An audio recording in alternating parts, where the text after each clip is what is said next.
Well, I actually think I have my answer, but I was going to start by asking for audience reaction because I want to know how many of you felt you were in a time warp as you watched that.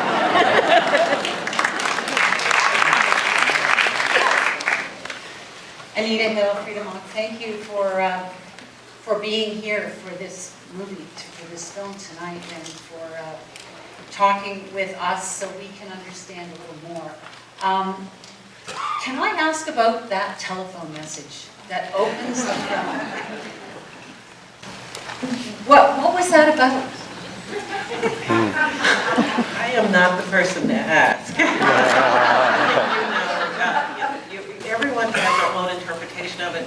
And honestly, I wasn't quite sure when I saw the film for the first time. And I saw the film the night before it premiered at the First Now Festival. I wasn't quite sure how I liked the telephone message being the opening. But in a way, I think, ironically, Jenny Thomas framed the question, why did you testify? And why is it important? I don't think she wanted it answered in the way that it was answered. But I think it's the question. I think she had some preconceived notions about it, but it is the question I think that Freida was trying to get to. What is the story? What was some of the backstory, and what was the motivation for it? But exactly how that phone call took place is still a mystery to me. You know, maybe some of you can give us a... It does come a year before the 20th anniversary. Just about exactly in October. Yes, it was October, and October 11th was the anniversary. I think it was the 7th, the 19th year. So that may have been on her mind. And she was embracing, I guess, the symbolism of the 20th anniversary. I must say my editor, who's an AA, said immediately, well, that's drunk dialing. So you people who've been in AA know what he's talking about. Go like that, that doesn't bother you. That was the anecdotal answer, but you have to answer. It's interesting that so many years later that it speaks to the polarization of that moment back all those years ago in some ways too, does it not? I think it speaks to polarization, but not in the sort of typical way that we see it today in U.S. politics, where it's very much divided along political lines, Democrats and Republicans. And I think it's a misunderstanding to look at the hearings in 1991 as the Democrats being on my side and the Republicans being on his side. I think it was a situation where neither Democrats or Republicans did their job. And so,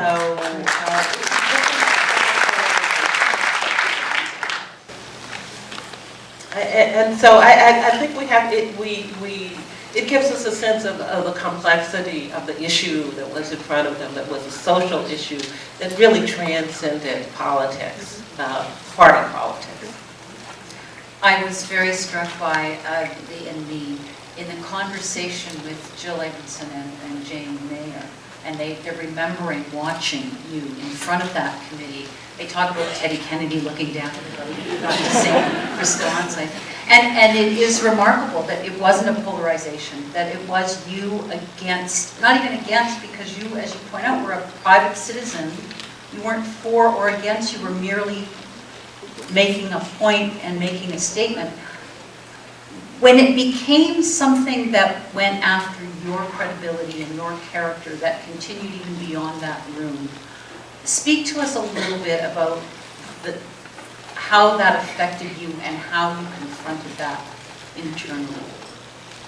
Well, how it affected me, just if you recall the scenes from the film where I was going back and I was teaching. This was post-hearing. And for weeks, there was press around, still trying to get a story, still trying to, I don't know, I'm not sure what the press was trying to do at that point. But if you can imagine, it not only impacted my ability to do my job, but it impacted the students' ability to concentrate on their work because they had the press there asking them questions. And it interfered, I don't know if any of you are teachers, but I talked a little bit about the teaching in the film. I mean, you have a relationship, you develop a relationship with the class. And that's how you're able to engage in a learning experience, an effective learning experience. And the hearings in the aftermath completely disrupted that. And it wasn't the students' fault, and it really wasn't my fault either. But it did change my work, it changed my job, it changed my life. And so how did I deal with it? I tell people there was an awful lot of prayer. But there was also the consolation that I had done the right thing in coming forward, and that knowing that what I had to say was absolutely relevant to the hearings. That what I was talking about was the character and fitness of an individual who was about to get a lifetime appointment and who was going to stand in judgment of cases just like the situation that I was in. And so knowing that was helpful, but I guess one of the things that was so important to me was that I had, even though the students were disrupted, even though my colleagues were disrupted, even though my family was under pressure, I still had all of those people who loved and cared about me and supported me, even though they were being injured as well. And so it was a combination for me of how I got through it. It wasn't any one thing, and I can certainly tell you that there were some days that I got through it a lot better than others.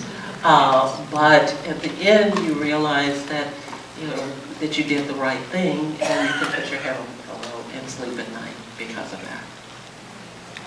Freida Mock, take us through a little more of what you were thinking as you began this film and as you carried through. I'm interested to know what you knew about Anita Hill before, at the beginning, and how this journey affected you as well. I'm interested in that. Yes.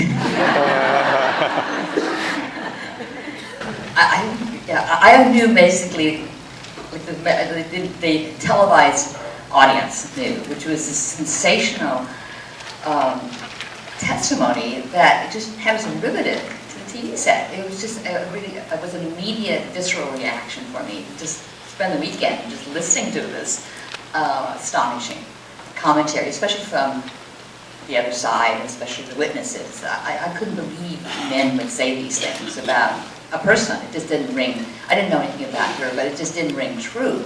And it was like, so it was an astonishing experience. But I basically knew nothing about her, even though she did. I don't remember her actually. With all due respect, that you were a professor of law. Actually, I just knew you were very, commanding and totally, somewhat, impressive. But I didn't quite know your backstory. I think I missed your testimony because I was working the daytime, and I think there was things I remember was probably in hindsight was replays. Because the day that the Friday, she testified, from 11 in the morning until 8 in the evening, 9 hours, and most people on a Friday were working. And 17 years later, when this project came to mind, I said, who is she? To that myself. I think I felt like many of the American public. I had her book, but I actually hadn't read it carefully. Sorry, but I had it, and I didn't want it. You didn't ask me, but it's there, the thing you have to buy, right? It came out in 97, was it a 98, but it was a fresh copy. I didn't know the details, and I was astonished once I started, how, just it's a revelation. So I feel like I'm not unlike many of you, in terms of answering that question for me, is who is she? How did she get there? you know, what happened to her? Those sort of fundamental questions for me. What happens to a private citizen, you know, who turns out to be subpoenaed? I wasn't quite sure of all the details, but I was curious what happened to her. And actually then what happened with that issue, you know, where have we come as a nation or a world about understanding sexual harassment in the workplace. So the 20th anniversary coming up, and certainly Ginny felt it and I felt it, I guess, in terms of a filmmaker, that this would in fact be a great time to look at, to bookend the story of, you know, then and now. What happened to this individual, this character, protagonist? What happened to her life, and what happened to our country and or the world in terms of that issue? Because we certainly see it played out, you know, in India today, and we certainly see it happen, you know, in terms of DMS and, you know, in France. So it's very much an issue that's electric, I think. And so that's what I was thinking going into the story, that it would be very much a look at a story, a main character who was kind of unknown publicly. You know, it's known in her book, but I think a film is going to be a great way to kind of instantly help people understand what she did and impacted our personal lives. Really, we all work, and for men too. I felt that what she did was really liberate men from potentially, you know, a really oppressive work environment. So it really was a moment where it's really true that that kind of conversation in a place like Washington in front of those senators hadn't taken place before. That the use of words in those great halls of power. It seemed, when you look at it now, you realize that really was a pivotal moment in this wider discussion. Do you feel that, Anita? I feel it was a pivotal moment in a couple of ways, at least a couple of ways. One was that the conversation about sexual harassment had not taken place in the public kind of way it had, did in 1981. But also, it really wasn't taking place in private ways, because women had kept this secret from very close friends, from their spouses, from, you know, their mothers and daughters, these experiences they had had. So this was new, or at least the reverberations brought about conversations in an entirely new way. But I think also in the film you see the scene of these representatives. 100 senators, 2 were women. And the lack of, the just sort of visual lack of representation of people of color and women, when you examine that panel, and the apparent disconnect between their experiences and the experiences of half of the population, I think made it just, the hearings much more impactful in terms of a conversation about what we need in an elected official. Whether it's someone who looks like us or not, it is at least someone who can comprehend what our lives are like. And I think there are multiple conversations that were going on, and subtext, if you will, that occurred after those hearings. I'm wondering who wants to answer this. What does it say that Clarence Thomas was confirmed despite that testimony, and would that result be the same if that was happening today?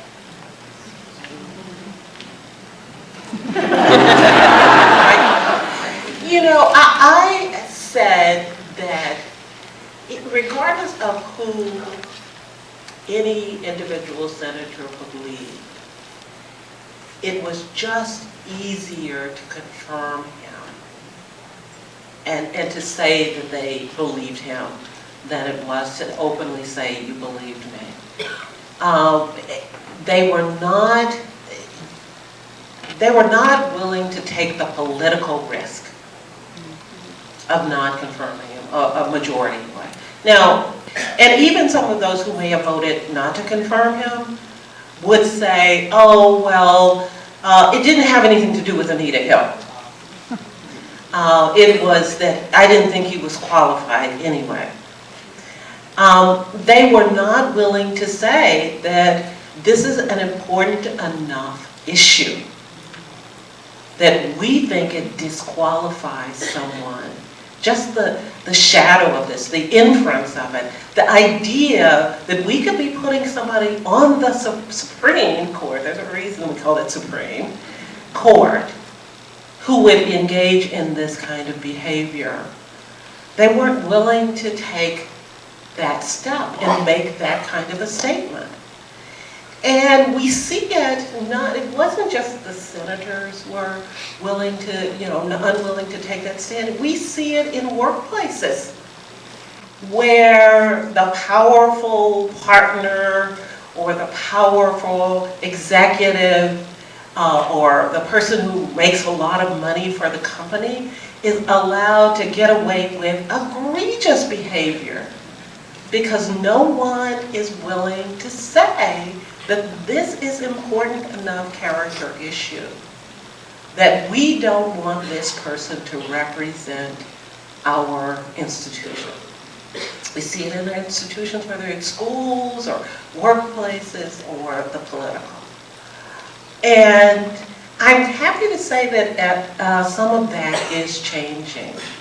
And recently, there was an article in the New York Times with General Petraeus' face in photo with his paramour on it. And they said that now the military, in looking at who to advance to, the 1, 2, and 3, 4, and 5-star general status, they're starting to look at issues of sexual misconduct to decide or to weigh in or put that in as a factor as to who gets promoted.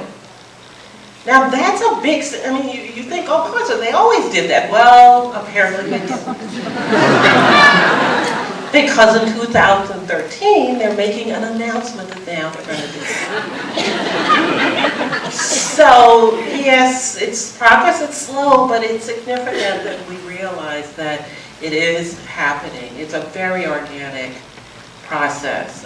And I know that in Canada, you've had some tragic situations involving sexual harassment and sexual misconduct. The DuPont situation where Lori DuPont was killed by an individual who she apparently tried to break off a relationship, killed in the workplace. There are a couple of other cases that I know of.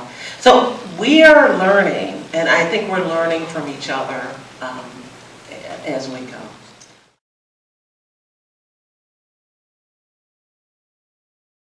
We see other women reacting to you, all ages. We see empowerment. That's how I took a lot of those images on the screen, what they had to say. But that workshop with those young women pointed to almost a different kind of sexual harassment as well that is faced at another level. But as you point out, there are strides made and there are still ways to go. And I'm interested to know what you think of what those young women had to say about their own experiences. It's painful to listen to, but I think one of the things that I am encouraged by is the fact that they are now having the conversations and they have someone they can talk to. They have the ability to sit down and share their experiences and to know that they are not at fault, that they don't invite this behavior. And I hope what they also have is the resources that they can rely on that will respond to their individual situations. But there's something that is still disturbing about how we deal with harassment. We have spent lots of time focusing on how do we respond when it happens. And what I would like for us to really do is to say to young women and girls, not that, well, if it happens, you can complain and you can do something about it and it's not your fault, But I would like for us to think about how do we prepare a school, a job, a military. How do we have institutions where it doesn't occur? And that's where I think we're not necessarily ready to even try to say, let's get in that mindset. Let's just make sure it doesn't happen. And then we don't have to worry about, oh, will we have all the resources that we now have to employ when it does happen. Freida, I wonder what you think about that as well. As you, well, I was very, I didn't know, that question, what has been the question is, what is the impact of Anita's testimony 20 years ago to the next generation? Until we went to that Hunter event, which turned out to be so impressive to me, to have these very smart, savvy, social media savvy young women being activists, knowing how, talking, having the language, and working out systems, until the institution changes, until the infrastructure changes. In the meantime, they're doing something to, I guess you could say, on a micro level. Particularly in the case of the Girls of Gender Equity, they're very aware that in the United States we have Title IX, which is a federal program that mandates that discrimination, sexual discrimination, is not allowed wherever there are institutions that receive federal funding. And so they were smart enough to say in public schools, this law applies. And so they were smart enough to know about that law, and they're sort of that to me was impressive, that they had the legal understanding and the institutional approach. So, and they're training these young women who are very impressive. They're very sophisticated and fearless. But you also think that, we need to train the leaders. Because we tolerate it. It happens in cultures, and it's tolerated by the people who have the power to do something about it. And so how do you get at all the levels and not put the onus entirely on these young women to be their own advocates and protectors? And I think that's where we are starting to see some of the levers being pushed to put that kind of pressure on managers and principals and university presidents to make sure that we stop the behavior, we create a culture and a climate and an environment in our institutions where everyone enters understanding that the behavior is unacceptable. And we haven't quite done that yet. We haven't gotten there yet. And so that's where I think it is really the next level of our effort. we have a question right here. Go ahead. Thank you so much, Ms. Hill, for everything that you've done, and I want to thank you for your bravery. I remember the hearings time it took place, and I have to admit that I looked at the testimony with a different lens. And I think now having a legal education, I can see the facts and I can see how the truth come out in different ways. So my question is, how did you feel as an African American hearing Clarence Thomas use the race card here? You know, it is interesting that it was able to be so easily used. And in some parts of me understood it. I mean, we all know what our history of race and racism is. And so in some ways, I understood exactly what he was doing and why it was effective. And I think even as you watch the film, and maybe you can tell me whether this is true or not, even as some of us watch the film, I think we realize how he was able to turn the audience, the people who were just afraid of being labeled racist because of our terrible history with race and racism. And so I think I knew that, I understood that, and I felt that. But what I could not quite grasp was the idea that somehow they had forgotten that I had them. You know, I was the same race. And that the dimension of my race and the ability of them to portray me as this villainous, scorned woman person who was at once both entirely, you know, too prudish, and then on the other hand, an erotomaniac. I mean, that whole ability to do so was colored by race. And I tell people, and people say, well, wasn't it mostly about your gender? Well, it was about his gender too. Because everybody knows that being male is privileged in Washington, D.C., no matter what your race is. And if you think that it wasn't, that for at least some of the individuals, that my race had nothing to do with it, imagine if I had been a white woman and Strom Thurmond, a son of the South, had been who he is, or was, before he was deceased, but who he was, a Dixiecrat, had been, do you think he would have embraced Clarence Thomas the way that he did?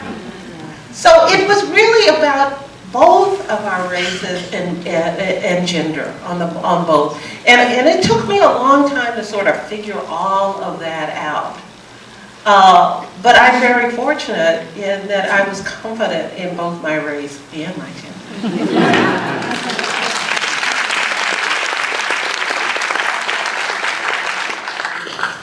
Hello, Professor Hill. Thank you for coming, and actually thank you for allowing this to be made. It's a story that I think everybody should hear and should know about. You had spoken about, in your role as a professor, getting students to think about both the way that the law is and the way that it could be. And in that vein, I wonder if you have any comments or thoughts on the judicial record and the impact that Clarence Thomas has had as a Supreme Court judge. Now, you will recall at in the film where I come out and with my mother, and the reporters asked me to comment on something, the hearing, the vote, and did I want to comment on Clarence Thomas. That was 22 years ago in October. And I still don't comment. There are other people who can do it, and I don't pretend to be objective, and I'm not. I'm not public about Clarence Thomas. But and let me say this: that yes, of course, I have an opinion, but the issue is bigger than Clarence Thomas. It's bigger than him at this point. I think I have. Go ahead.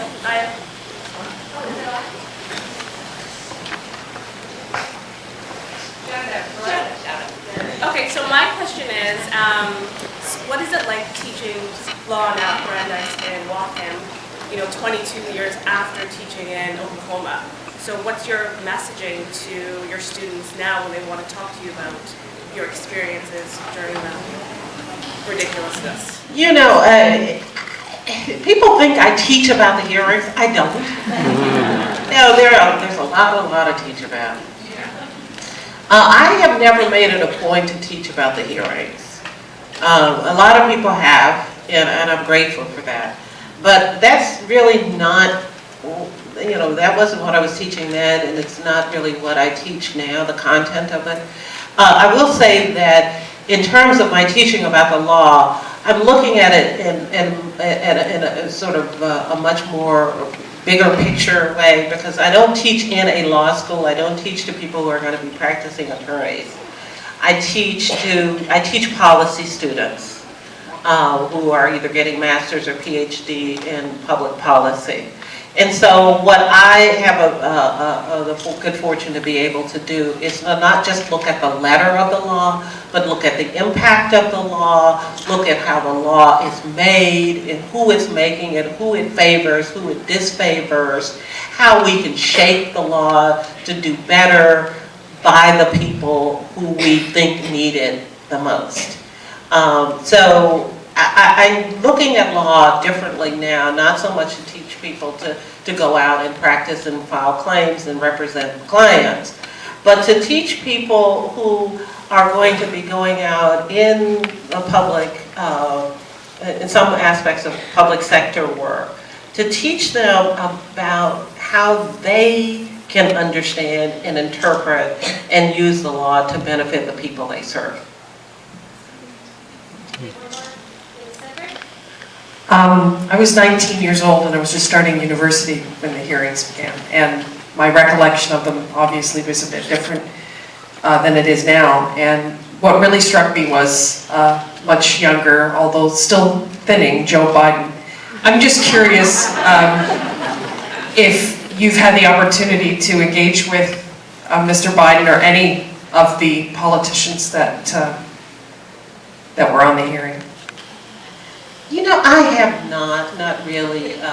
I did move to Massachusetts before Senator Kennedy died, so he was my senator. Let me retract that. There was one conference where Senator Kennedy spoke at Brandeis, and I did stand and ask him a question. And it was a question about the topic that he was talking about, so it was a legitimate question.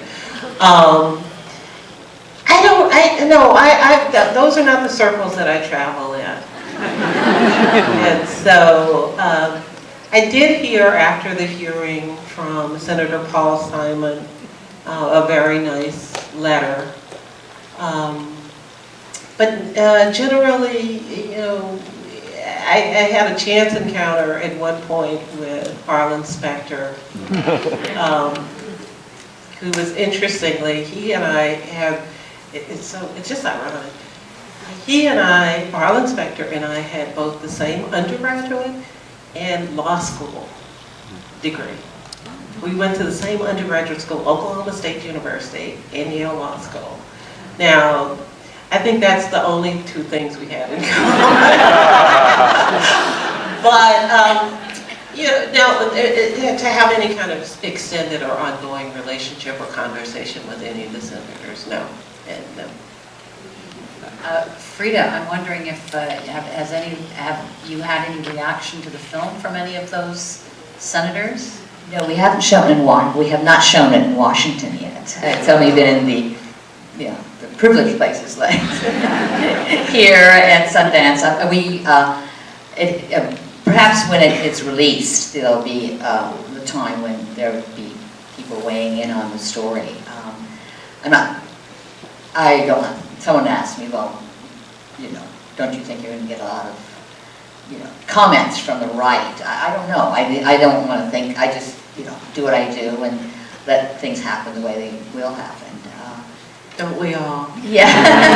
Because I didn't really do this, as you can tell, to take sides on any issue. It's really to tell a story, you know, about a character, a very interesting, fascinating protagonist. You know, and it's her story and how, you know, she was in a very politicized situation, but it wasn't taking sides. And I particularly deliberately see people ask me, well, did you want to talk to, you know, Clarence Thomas?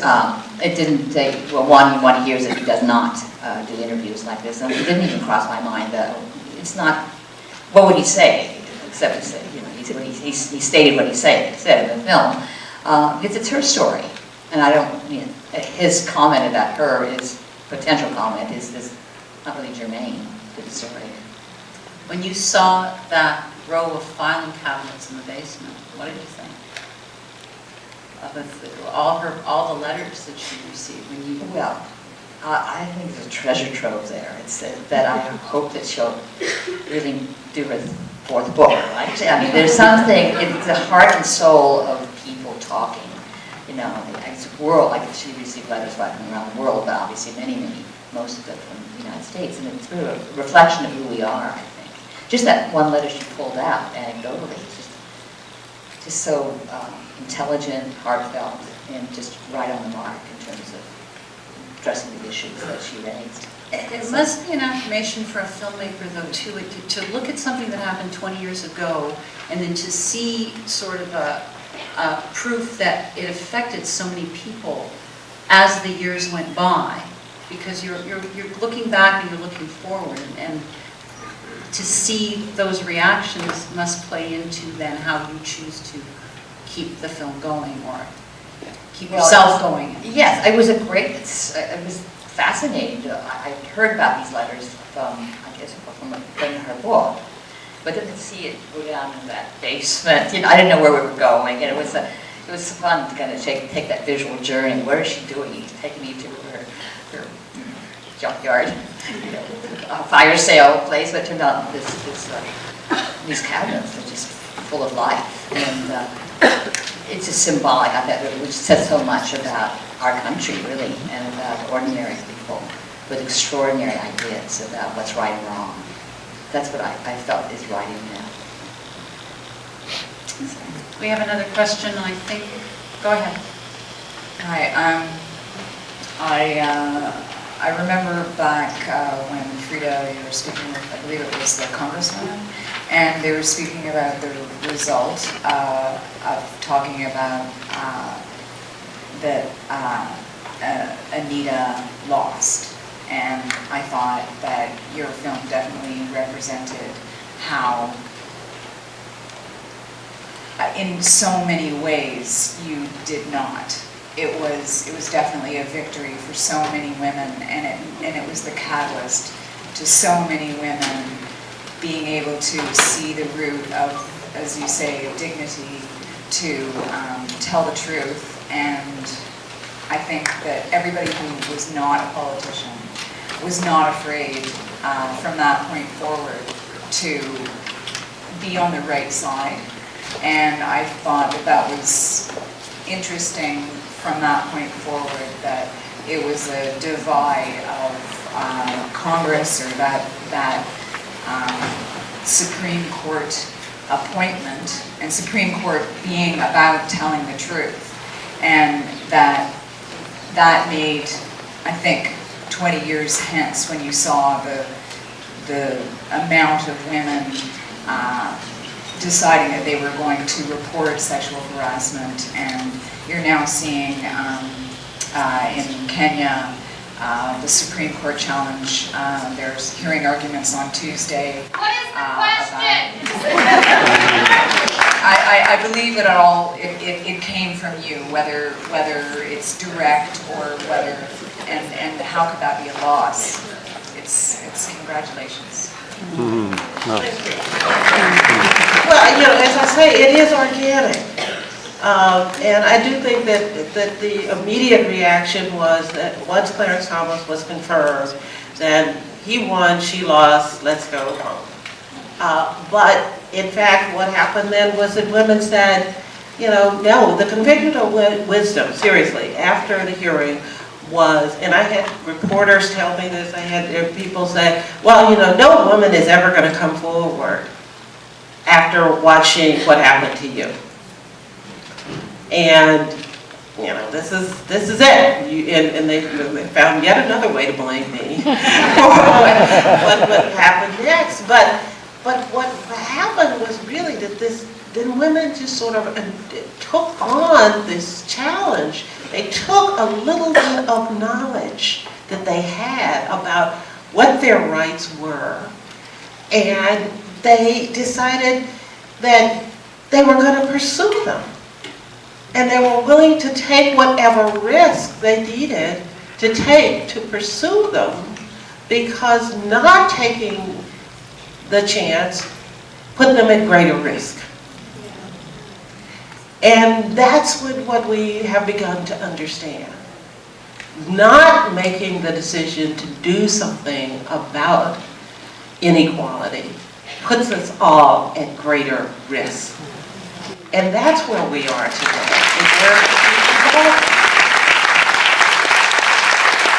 We have one final question over here. Go ahead. Hi.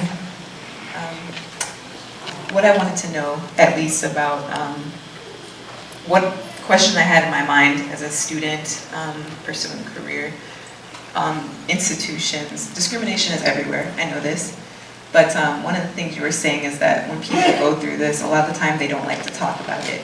So if I'm trying to vet like a particular school that I'm interested in and find out like how they treat minorities or how they treat women, what is a good way of like going about that? Like asking, because I know people generally, if they have had experiences and they don't like make complaints, because usually a complaint record is a good indicator.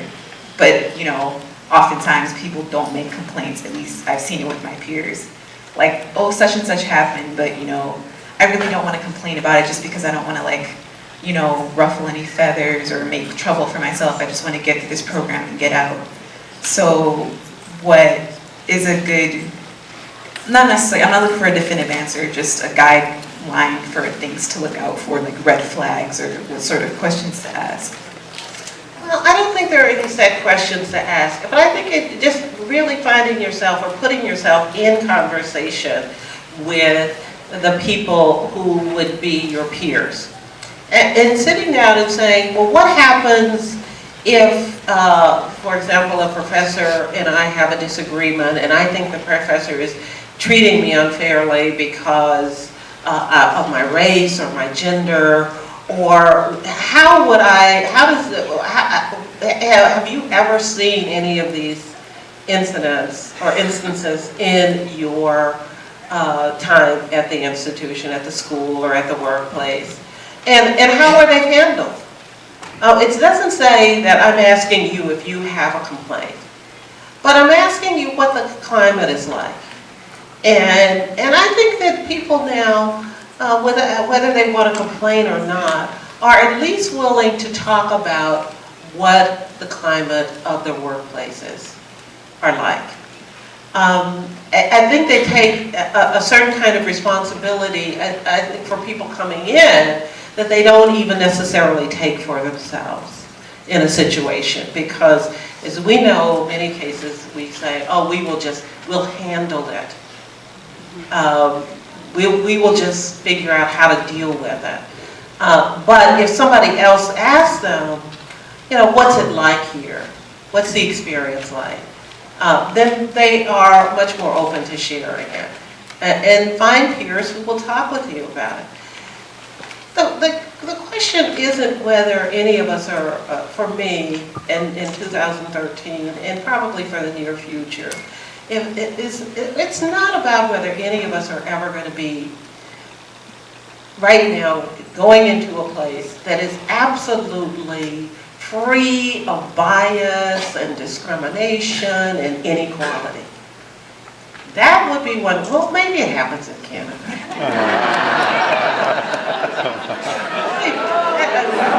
But let's just say that you're somewhat like we are south.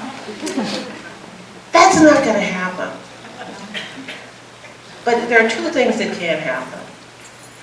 You can go in with the tools to make sure that you're successful. You can go in with the tools to object. And then what I hope will happen is that you can also approach, either alone or in groups, the leaders in those institutions and work for institutional change. And that's I think, what we can hope for. We can't hope for a perfect world, but we can hope that together we can make some positive changes wherever we are. Thank you.